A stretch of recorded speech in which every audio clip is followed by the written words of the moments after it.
Homeostasis dan homeodinamik. Homeostasis.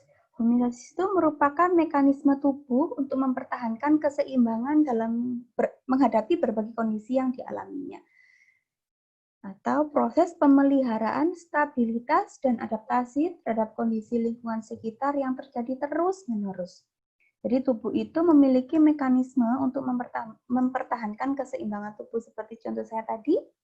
Kenapa tubuh bisa mengalami, pembuluh darah bisa mengalami vasokonstriksi dan vasodilatasi? Untuk apa? Untuk keseimbangan tubuh kita. Jadi kalau kita panas, kita kepanasan gitu ya, kena terik matahari, kemudian tubuh kita tidak mampu untuk melakukan pelebaran, kita bisa ngedrop, bisa sakit. Atau pada saat dingin, kita berada di puncak, misalnya di puncak Bromo, pembuluh darah kita tidak mengalami vasokonstriksi, kita bisa menggigil. Nah, jadi mekanisme pertahanan tubuh untuk keseimbangan. Itu namanya homeostasis, mempertahankan keseimbangan dalam menghadapi berbagai kondisi. Homeostasis di sini dibagi menjadi dua, fisiologis dan psikologis. Untuk homeostasis fisiologis dikendalikan oleh sistem endokrin dan saraf otonom. Pernah mendengar sistem endokrin?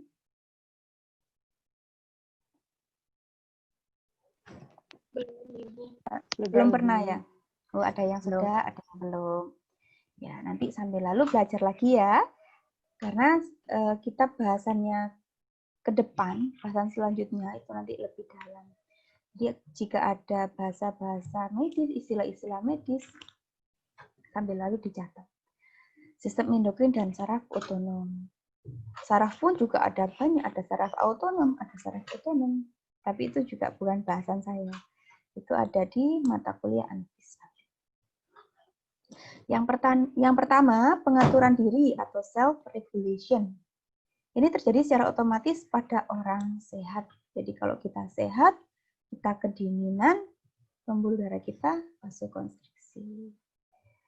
Kemudian yang kedua, kompensasi. Contohnya berkeringat. Untuk mengontrol kenaikan suhu, dingin, kontriksi pembuluh darah. Jadi kalau kita kepanasan, kita berkeringat. Keringat sebelumnya terjadi pelebaran pembuluh darah atau vasodilatasi. Jadi vasokonstriksi itu kebalikan dari vasodilatasi. Yang ketiga, umpan balik negatif.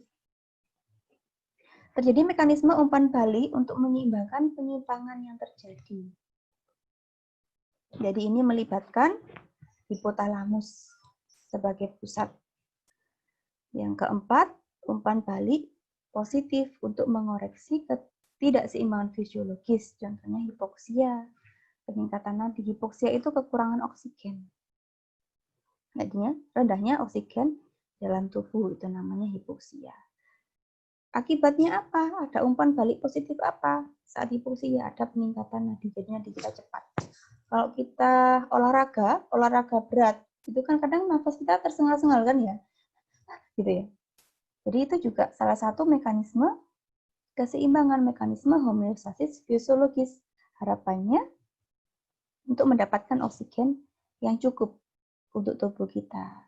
Dan efeknya apa? Ada peningkatan pada nadi juga. Selanjutnya, homeostasis psikologis. Homeostasis psikologis ini berfokus pada keseimbangan emosional dan kesejahteraan mental. Kalau tadi fisiologis berhubungan dengan saraf otonom dan sistem endokrin, kalau psikologis, ya, namanya aja psikis ya, berhubungan dengan emosional dan kesejahteraan mental.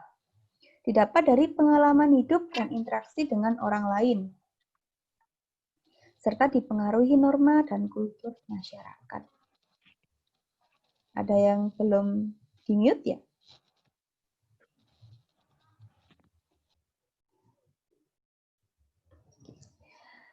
Didapat dari pengalaman hidup. Jadi keseimbangan emosi itu didapat dari pengalaman kita hidup. Semakin banyak kita berinteraksi dengan orang, semakin banyak pengalaman, semakin banyak berorganisasi, kita juga bisa mencapai keseimbangan emosional.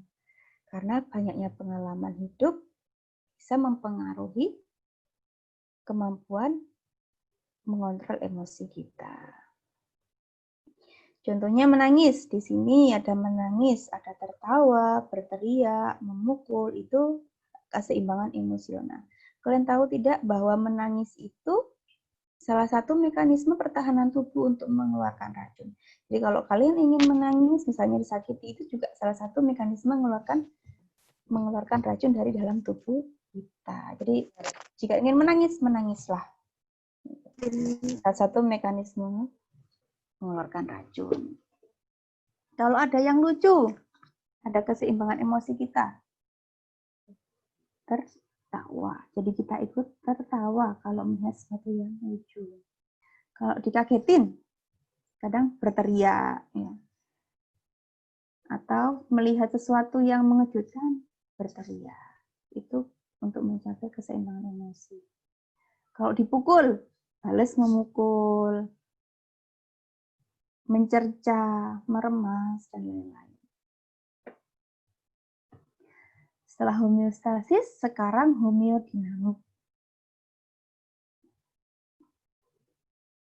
Homeodinamik merupakan pertukaran energi secara terus-menerus antara manusia dengan lingkungan sekitarnya. Kalau homeostasis tadi keseimbangan, untuk homeodinamik ini, pertukaran energi secara terus-menerus antara manusia dengan lingkungan sekitarnya. Proses ini dimulai dari teori manusia sebagai unit yang merupakan satu kesatuan utuh. Jadi manusia itu seseorang atau unit atau makhluk yang jadi kesatuan utuh, memiliki karakter yang berbeda-beda. Makanya kita tidak bisa menyamakan satu orang dengan orang yang lain karena karakternya berbeda-beda. Proses hidup yang dinamis, terus berjalan, terus berubah-ubah. Selalu berinteraksi dengan lingkungan yang dapat dipengaruhi dan mempengaruhi, serta memiliki keunikan tersendiri. Pernah mendengar suatu kalimat bahwa jika kita ada di lingkungan yang jual parfum, kita ikut harum gitu ya. Jika kita berada di lingkungan kumuh, sampah, kita juga ikut bau. Pernah mendengar seperti itu? Jadi pada dasarnya manusia itu dapat dipengaruhi dan dapat mempengaruhi.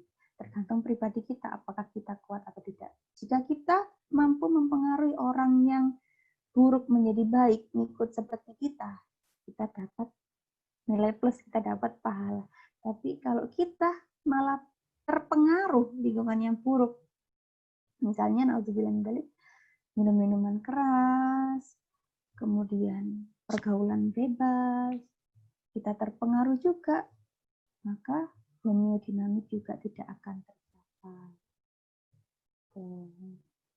Jadi manusia memiliki keunikan tersendiri. Ya, setiap orang pasti memiliki keunikan tersendiri. Misalnya ada orang yang foto, ayo foto gitu. Ada yang menghadap ke depan, ada yang senyum, ada yang cemberut, ada yang foto dari miring, ya, dari arah angle yang berbeda-beda. Di manusia itu unik, memiliki keunikan tersendiri.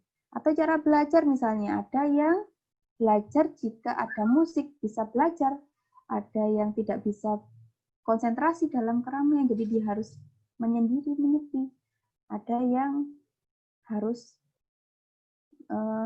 ke sungai atau harus ke sawah, menenangkan diri sambil menghirup hawa sejuk sawah. Jadi manusia itu memiliki keunikan tersendiri.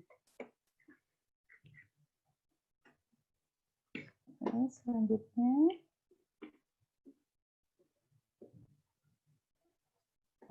prinsip homeodinamik. Prinsip homeodinamik ini ada 3, integralitas, resonansi, dan helisi. Integralitas, prinsip utama dalam hubungan antar manusia dengan lingkungan yang tidak dapat dipisahkan. Jadi, manusia itu prinsipnya integral. Integral itu tidak dapat dipisahkan. Manusia dengan lingkungannya itu saling membutuhkan. Itu yang dimaksud dengan integralitas. Resonansi. Kalau kalian pernah dengar resonansi, irama, frekuensi, ya. Nah, resonansi itu bahwa proses kehidupan manusia itu selalu berirama dan berfrekuensi, bervariasi, mengingat manusia memiliki pengalaman beradaptasi dengan lingkungan. Karena tiap orang itu pengalaman adaptasinya tidak sama. Jadi manusia itu pasti memiliki frekuensi yang berbeda-beda dalam proses kehidupannya. Yang ketiga, helisi, bahwa setiap perubahan dalam proses kehidupan manusia itu berlangsung perlahan-lahan dan terdapat hubungan antar manusia dan lingkungan. Jadi prinsipnya itu ada 3, kalau integralitas itu manusia tidak bisa dipisahkan dengan lingkungannya. Resonansi, manusia selalu berirama dan berfrekuensi dalam proses kehidupannya. Untuk helisi yang digarisbawahi yaitu berlangsung perlahan-lahan dalam proses kehidupannya. Misal terakhir, mungkin ada pertanyaan? Silahkan. Raise hand.